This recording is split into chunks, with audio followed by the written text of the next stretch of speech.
If you had to guess the number one cause of mortality in the world, you might say cancer, disease, or even car accidents, which is no doubt pretty high in the list.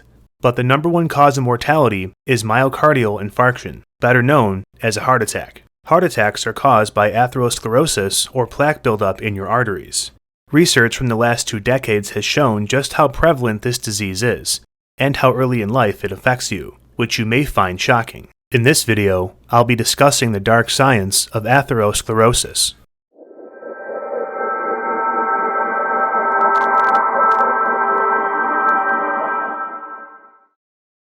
Just as the heart supplies blood and oxygen to organs in the body, the coronary artery delivers blood and oxygen to the heart itself, as it's a working muscle. A heart attack occurs when the coronary artery becomes blocked with a blood clot, thus stopping blood flow and oxygen to the heart. The coronary artery is fairly large, with a diameter of 4 millimeters, or the size of a drinking straw. The artery becomes blocked when the arterial wall ruptures due to excessive plaque buildup within the wall. When the artery ruptures, plaque and clotting factors are released into the blood. These clotting factors cause red blood cells to stick together and form clots, which then blocks blood flow. The question is, how did the plaque get there in the first place? 2 factors explain why: LDL cholesterol and blood vessel inflammation. Cholesterol is a sticky, fatty lipid found in red meat, processed lunch meats, butter, baked goods, and fried foods. It's essential for development of cell membranes and production of vitamin D. We acquire most of it through our diet, but it can be made in the liver when supplies are low. Cholesterol, like any nutrient, has to be transported throughout the body to reach cells for nutrition. Being a fat and having a nonpolar structure, cholesterol is insoluble in blood, since it's 90% water. Therefore, cholesterol has to be transported by a specific carrier protein, called a lipoprotein. Your body has 2 kinds of lipoproteins: high-density lipoprotein, or HDL, and low-density lipoprotein, or LDL. HDL and LDL differ by where they transport cholesterol to. HDL picks up excess cholesterol and transports it to the liver, where it's converted into bile. By contrast, LDL transports cholesterol to cells all around your body. Since HDL removes excess cholesterol and only has one route, it's in your blood for a shorter period of time, and is called good cholesterol. By contrast, LDL has multiple routes in your body, and has more exposure time in the blood. It also has multiple sugar groups on its surface, making it extra sticky.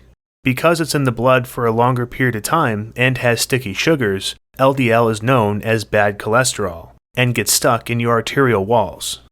But how does it get there? But first, a fitting sponsor for today's video, AG1. AG1 is a foundational nutrition supplement that is formulated to raise your baseline health by supporting the whole body, brain, and gut. Each scoop provides important vitamins, antioxidants, probiotics, and minerals that supply important nutrition and keeps your body healthy. But seriously, it really does help your overall health. A single scoop of AG1 has the complete daily required intake of vitamin C, vitamin E, vitamins B1, B2, B7, B12, niacin, zinc, and folate. To match this nutrition from food, you would have to eat multiple serving sizes of oranges, eggs, berries, meat, nuts, seeds, and leafy vegetables. With AG1, all you need is a single scoop and 8 ounces of water.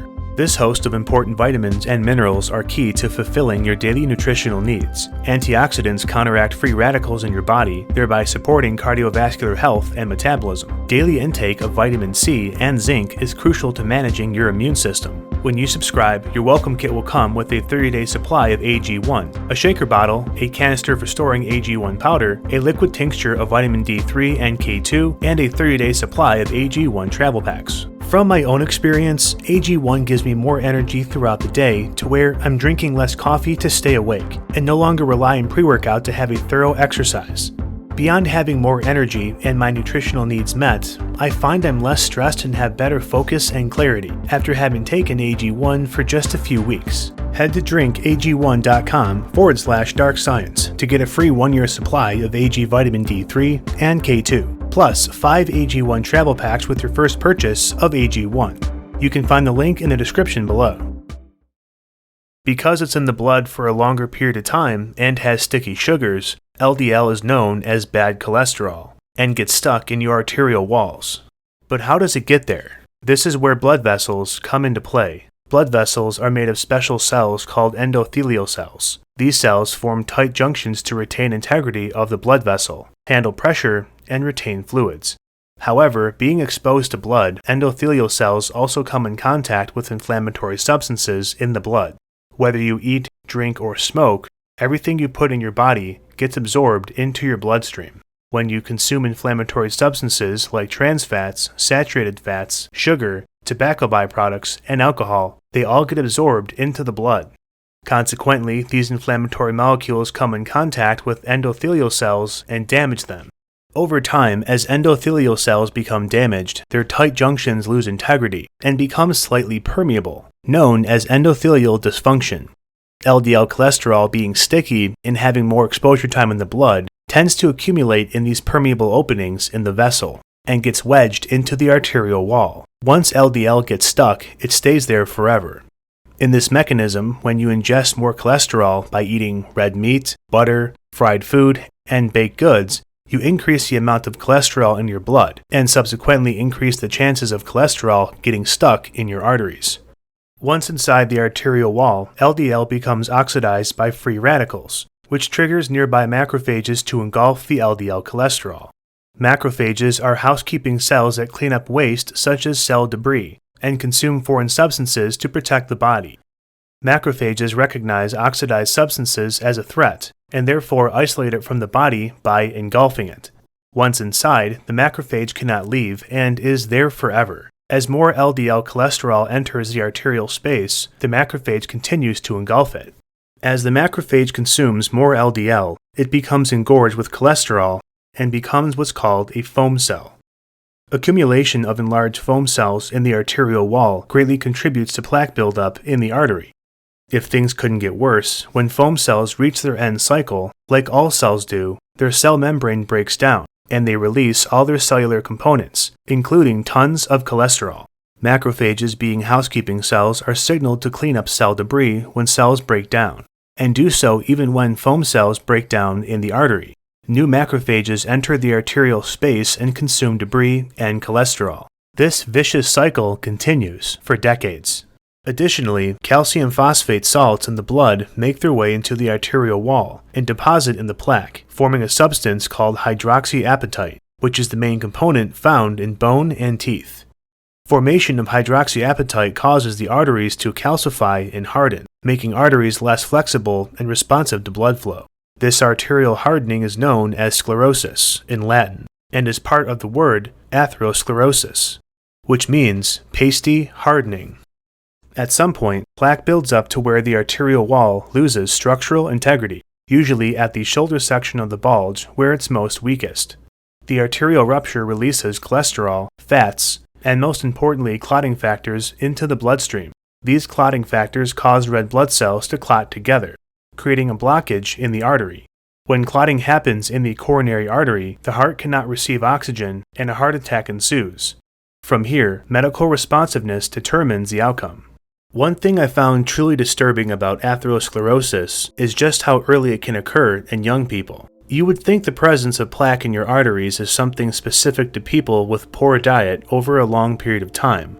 In two famous studies from the Journal of the American Medical Association, researchers conducted autopsies on American soldiers from the Korean and Vietnam conflicts. The purpose of the study was to see if there was significant plaque buildup in their coronary arteries.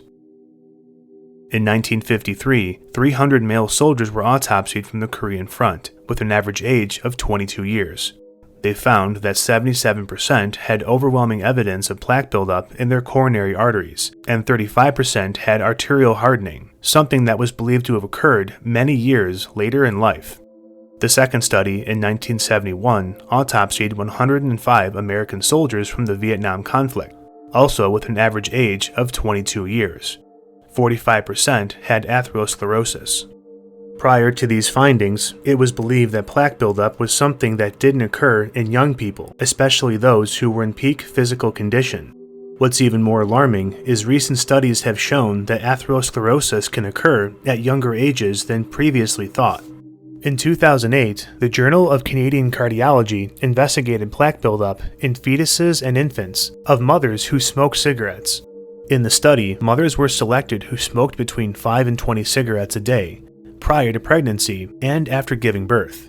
Additionally, 48% of the mothers in the study smoked during their pregnancy. Autopsies were performed on 22 fetuses and 36 infants who passed from natural causes. Researchers found soft plaque lesions in coronary arteries of 83% of fetuses and 94% of infants, along with reduced diameter of the arterial lumen. In comparison to non-smoking mothers, plaque was found in only 20% of fetuses and 15% of infants. In 2002, the Federation of Experimental Biology also found that pregnant mothers who had a diet high in cholesterol gave birth to infants with plaque buildup. During my childhood, I recall being told by adults not to worry about being overly concerned about the food I ate. I was told not to worry about heart problems till I got older. There is some truth to this, as you won't get a heart attack at 9 years old. But as we've seen, plaque accumulation can happen at any age, based on diet and lifestyle. Though a child won't get a heart attack, the plaque you have in your arteries at 60 or 70 was probably first put there when you were a child, again, based on diet. And most kids and teens have a poor diet. You would think with the advent of the internet and improvements in medicine that people would be more aware of their health and eating right. Unfortunately, that doesn't seem to be the case.